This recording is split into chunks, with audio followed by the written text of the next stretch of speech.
Assalomu alaykum. Kia Ray avtomobilimiz 2023-yil 104 ming km yurgan.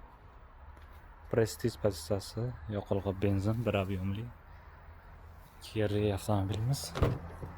Kia Ray'lar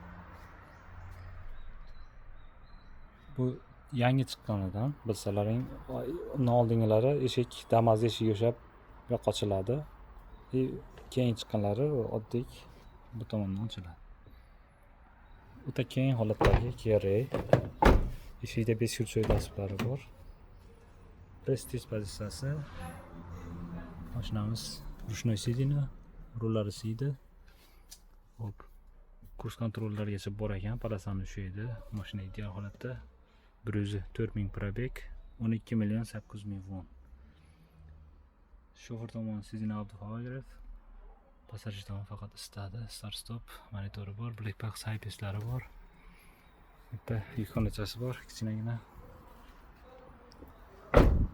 Kia Ray bilasizlar, qimmat yuradi. Bunisi 12 million 800 ming won. Kelib test drive qilib ko'rasizlar, ideal holatdagi avtomobil.